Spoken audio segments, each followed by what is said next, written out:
Please welcome to the stage CNN's Nicole Goodkind, His Excellency Luis Abinader of the Dominican Republic, and Sultan Ahmed bin Sulayem of DP World.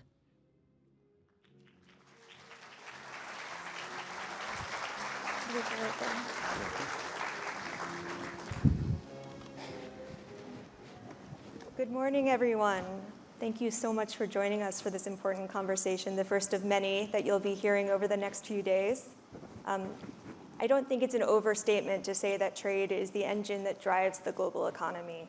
It fosters growth and creates opportunity worldwide. But today, and for the past several years, our supply chains have faced unprecedented challenges, from natural disasters and geopolitical tensions to tariff uncertainties and the lasting effects of the pandemic. But challenges often turn into innovative strategies and smart logistics that can play a great role in overcoming these hurdles. They've helped build resilient, agile, and future-ready supply chains. And so we're excited to talk about that today. I'm honored to have two distinguished leaders with me today. His Excellency Luis Abinader, President of the Dominican Republic, and His Excellency Sultan Ahmed bin Sulayem, Group Chairman and CEO of DP World. Before we get started, I want to talk a little bit about the Dominican Republic. It boasts the strongest economy in the Caribbean, and it's actually one of the fastest growing in all of Latin America. A key factor in that success has been its investment in global trade and supply chain development, particularly through working with groups like DP World to establish special economic zones, like the Casado Economic Zone. So without further ado, let's dive into this important dialogue and explore how trade, powered by technology and smart logistics, can continue to thrive in these challenging times. Thank you both for being here. Thank you. So to kick things off, I want to break down what we mean when we say smart logistics, because it can feel a bit jargony. So in simple terms, could you, maybe each of you, and we can start with you, Mr. President, share a real-world example of how these technologies are being used and why they're making such a big impact, something that will really help our audience here visualize these innovations in action. Well, I think this question, my friend Sultan can answer better about the technology internal of the port. But what I can tell you is we have an excellent relation with the port owners. The main ports are concessioned by companies like DP World and another company, local, international. And what we decided from the government is to be a logistic hub. Since I went into government in 2020, one of our strategic projects was to convert Dominican Republic into a strategic hub. We came with our partners to discuss the technology. DP World proposed excellent technology for the logistic. We have a very good logistic infrastructure. We have 7 international airports. We have 11 ports, being the Caucedo, the biggest one. So we integrated, and I think it's one of the themes of this venue also, the public-private partnership. We work with them in terms of the supervision from the government and the technology that we are using also to, in general terms, to try to have a good, and in terms of protection, in terms also of that we can advance. We have a program of zero bureaucracy. We now in the ports, 80% of all the freight goes 24-hour. Just stay 24 hours on the port. So, and that we fulfill that with the help of the private sector. So we are working with them from the government for supervision and security, and also having the experience of DP World and other companies that has done an excellent job in terms of managing freight. And this is very important for us, as I said, because one of our strategic programs for the development of the country is to be an international logistic hub, as we are doing and as we are advancing. Yeah, and I definitely want to talk more about those public and private sectors and partnerships going forward. But Dr. Sultan, I'm wondering if you have any examples of these new technologies being used on the ground and how they've changed, the supply chain and trade logistics. Absolutely. First of all, we are very proud and we congratulate His Excellency on the election. I should have done that personally, but didn't. Thank you. Global trade and the improved ways to receive cargo is very crucial. And global trade have actually pulled hundreds of million people out of poverty. Now, we look at the supply chain, which is basically all the people in the transportation are using from the time you take a cargo from a factory until you reach the customer. Until today, with the digital age, it is the most inefficient system. It's never been disrupted. And we've been working in the 2012-14, all of us in the industry, of how to digitalize, how to use digital technology. But when the pandemic came, we have no choice but to accelerate investment in technologies to be able to still continue to deal with our customer. So from the blockchain, which ensures transparency and encryption, nothing can be changed, to basically communicating. We have a single window system in our port community in the Dominican Republic, where a shipper or an importer doesn't need to go physically anywhere. He goes into that platform, and from there, he pays the custom duty, everything inspected, and finally the product is allowed to leave without any paper. It's all electronic. And this gives the government precise information, and it is good for security and avoid anybody taking advantage of the system. So the digital platforms, and there are many. We have our own cargos.com, for example, which is a platform we created to give trace and track, booking, as well as trade finance and insurance. We are today, as people in the transport industry, we have many facilities for the shipping line, which needs operational services, a berth and equipment. But nobody looked at the importer, the buyer. Their needs, they are lost. And you can see when the geopolitical issues happen, or even when there is a little delay. A big problem today is a delay of cargo. And not just a pandemic. If you look at the Ever Given ship when it's stranded in Suez Canal for 40 hours, it delayed cargo by at least 3 to 4 months. And so without the digital solution, we would have not been able to use intermodal to deliver something in its place. It's interesting. So do you think then of trade as an industry, as you said, that's in need of disrupting? Do you think of DP World as a disruptor? We are taking a role disrupting what is in our hand. And of course, whoever in the supply chain, because it's inefficient, they are happy. Because basically, the delay is good. If something is delayed, if somebody is storing it and charging you money. Today, when you have the problem in the Red Sea, because the cargo cannot go faster to Europe, it goes through around Africa, around the Cape of Good Hope. So basically, they're charging you as if they have traveled twice. This is the fact. So we need to make trade resilient by making sure we have enough warehouses in different areas. We have intermodal to cope with cargo delays for whatever reason that happens.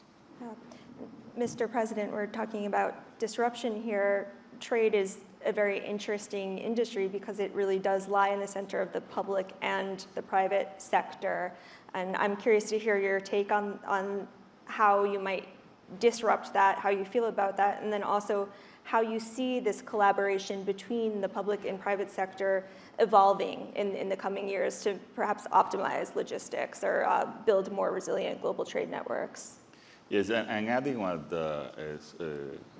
Sultan says, with the collaboration with the ports, we have multiplied in these 4 years, multiplied by 6 the illegal product that we have seized between this collaboration. Of course, with more equipment, more X-rays to try to help. And We, in Dominican Republic, we're in the middle of the Americas. We are an island in the Caribbean, but it's in the middle of the Americas. We have free trade agreement with the United States, and we have free trade agreement with Europe, which help us on the legal framework and also on the geographic location. And we have been working on the best of the collaboration. And you can have, as we have special laws for public-private partnership, and some countries have that, but it's more the attitude. It's more the attitude from the president that thinks that the investors are necessary for any country. And I said, this is a pro-business government, this is a pro-job government, but we also have invested double in social programs. So I believe that attitude that we need investment under our laws and to respect our laws and the Constitution, yes, okay. But we have to work with them. And this attitude we have it in the logistic industry.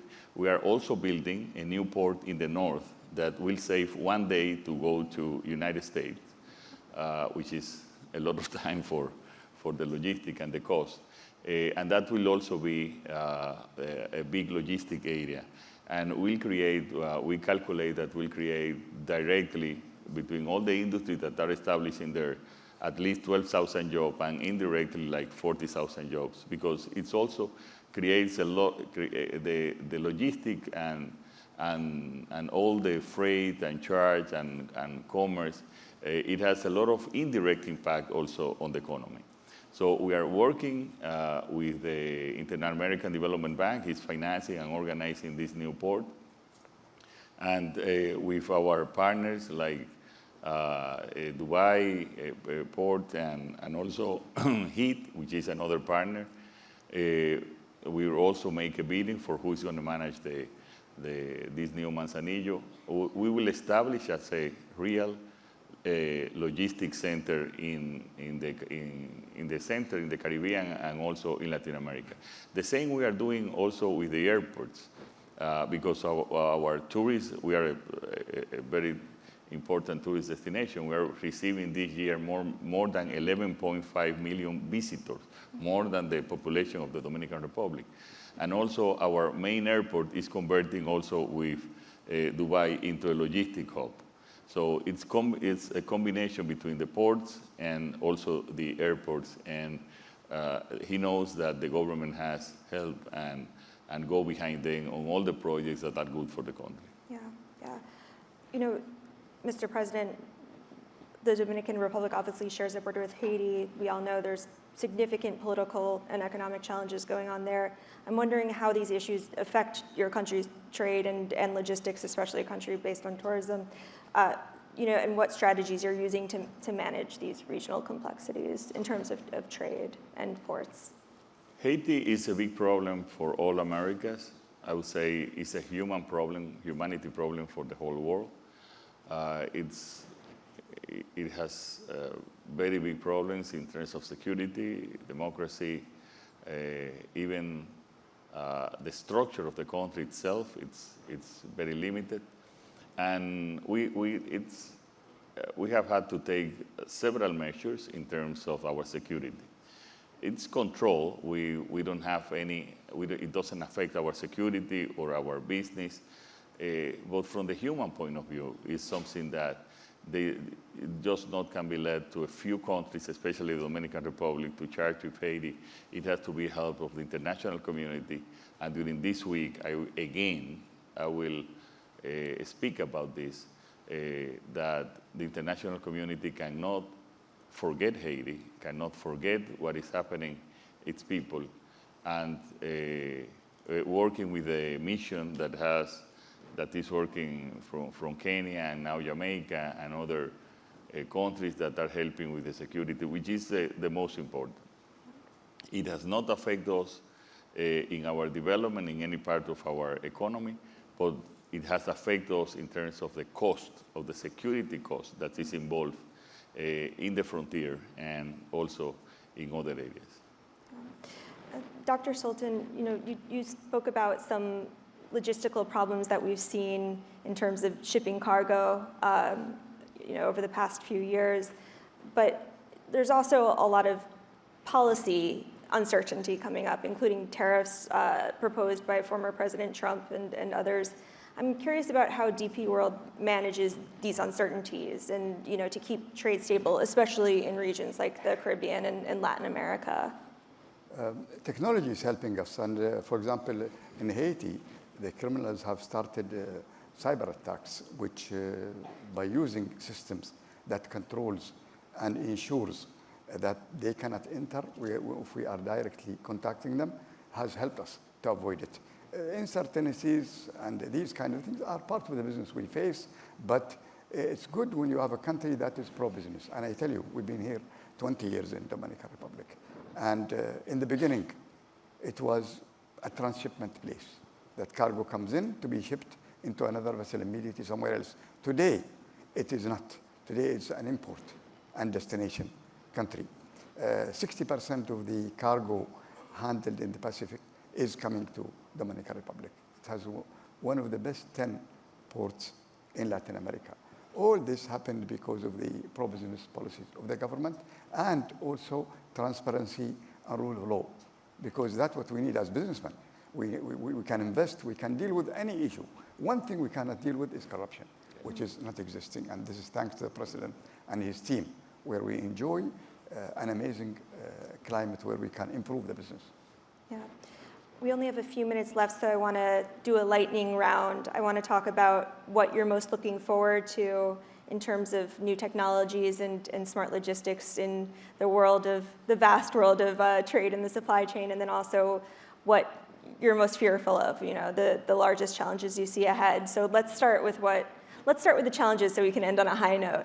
Mr. President, what are you most worried about in terms of your ports and your trade? I think that it's security. Security is something that we have to work every day. And thanks God we have these partners that we can work with them. We don't have any discussion in terms of when we have to apply security. Security in order that you don't have illegal drugs, illegal materials that can, such as an important port that we have and as a logistic in the whole country. We have to work together. And I think that's our biggest concern. And because the most we grow, the most the concern is. And we also have been working that instead of having seven different institutions of the government to be doing supervising in different moments, we do one supervising in each moment, which help us also for the logistics. So to have this efficiency and at the same time to have the security needed with that logistic, I think is something that we have to work every day. And thank you, Mr. Sultan, for his words. And I want just to add for the public-private partnership, which is one of our attitudes in our government.